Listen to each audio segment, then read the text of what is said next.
নমস্কার বন্ধুরা, গীতা রান্না বান্নাতে আপনাদের সবাইকে স্বাগত। গরম তো একটু একটু করে পড়তে শুরু করেছে, আর আজ আমি গরমের দুপুরে সম্পূর্ণ সেরা নিরামিষ একটা রেসিপি শেয়ার করছি, যেটা গরম ভাত এবং রুটি দুটোর সাথে খেতেই কিন্তু অসাধারণ লাগবে। তৈরি করাটা খুবই সহজ, আর নামমাত্র তেল মশলাতেই কিন্তু এটা তৈরি হয়ে যাবে। আসুন দেখে নেওয়া যাক রেসিপিটা তৈরির জন্য এখানে আমি নিয়েছি কাঁচা মিষ্টি কুমড়ো, পেঁপে, গাজর, আলু, আর এই যে সাদা ডাঁটা, আর নিয়েছি বেগুন। এর সাথে অবশ্যই আমাদের নিতে হবে বড়ি। এই যে এখানে আমি কলাই ডালের বড়িও নিয়ে নিলাম। তো এগুলো দিয়েই কিন্তু আমার রান্নাটা হয়ে যাবে। তো রান্নাটা করবার জন্য গ্যাসে একটা কড়াই বসিয়ে দিয়ে দিলাম পরিমাণ মতো বা অল্প পরিমাণ সর্ষের তেল। তেলটা বেশ ভালোভাবে গরম হয়ে গেলে প্রথমেই কলাই ডালের বড়িগুলো দিয়ে নাড়াচাড়া করে এরকম করে ভেজে তেল ঝরিয়ে তুলে নিতে হবে। কড়াইতে যেটুকু তেল রয়ে গেছে ওর মধ্যেই এখন আমরা কেটে রাখা পেঁপে, গাজর আর আলুর টুকরোগুলো দিয়ে দিলাম। একটু নাড়াচাড়া করে হালকা করে ভেজে নিচ্ছি, মোটামুটি মিনিট খানেক ভেজে নিয়েছি। এবারে এর মধ্যে দিয়ে দিচ্ছি এই যে কেটে রাখা সুরেশ্বর ডাঁটা বা সাদা ডাঁটা, আর এই যে কাঁচা মিষ্টি কুমড়োটা। এগুলো দিয়েও একটু নাড়াচাড়া করে নিলাম। এবারে এর মধ্যে দিয়ে দিচ্ছি কেটে রাখা বেগুনের টুকরো, সাথে দিয়ে দিচ্ছি স্বাদ মতো লবণ।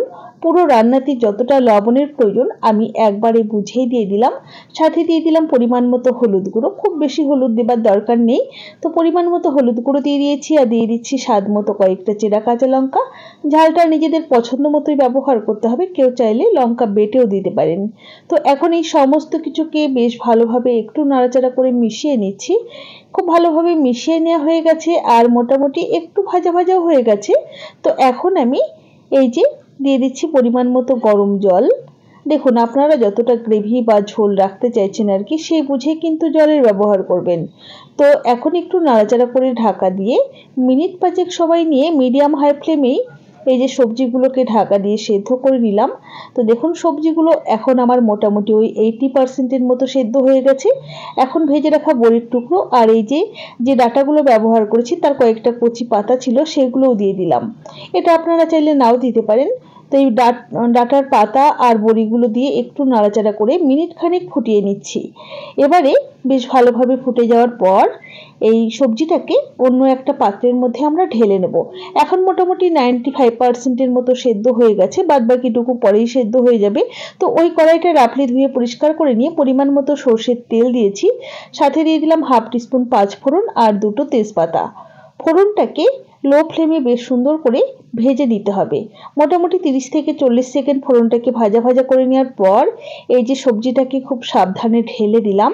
এবারে একটু নাড়াচাড়া করে নিচ্ছি, আর গ্যাসের ফ্লেমটা অবশ্যই হাইতেই রাখতে হবে। এখন এর মধ্যে দিয়ে দিচ্ছি সামান্য কয়েক দানা চিনি। এইটুকু চিনি দিলে রান্নাতে মিষ্টি হয়ে যাবে না, স্বাদের ব্যালেন্সটা একদমই ঠিকঠাক থাকবে। তো চিনিটা দিয়েও একটু নাড়াচাড়া করে নিলাম, কেউ চাইলে নাও দিতে পারেন। আবারও ঢাকা দিয়ে জাস্ট 2 থেকে 3 মিনিট রান্না করে নিয়েছি। ঢাকাটাকে ওপেন করে নিলাম। আমাদের সমস্ত কিছুই কিন্তু বেশ সুন্দর সুসেদ্ধ হয়ে গেছে। এখন দেখুন, সামান্য পরিমাণে একটু ভাজা জিরের গুঁড়ো দিয়ে দিচ্ছি। জিরে ভেজে মানে শুকনো খোলায় ভেজে গুঁড়ো করে সেখান থেকে কিন্তু আমি 1/2 টিস্পুনের মতো দিয়ে দিয়েছি। অবশ্য করেই দেবেন, কেউ চাইলে নাও দিতে পারেন, তবে দিলে স্বাদটা খুব ভালো আসবে। একবার একটু নাড়াচাড়া করে নিয়েছি, গ্যাসের ফ্লেম বন্ধ করে দিয়েছি। তৈরি হয়ে গেছে নামমাত্র তেল মশলায় আমাদের দারুণ সুস্বাদু সম্পূর্ণ নিরামিষ সবজির ঝোল। রেসিপি কেমন লাগলো অবশ্যই জানাবেন। ভালো লাগলে লাইক ও শেয়ার করে পাশে থাকার অনুরোধ রইল। একবার এভাবে আপনারা বানিয়ে খেয়ে দেখুন, সত্যিই খেতে অসাধারণ হয়। তাহলে আজ এই পর্যন্তই। সকলে ভালো থাকবেন, সুস্থ থাকবেন। হাজির হয়ে যাব নতুন কোনো রেসিপি নিয়ে। ধন্যবাদ।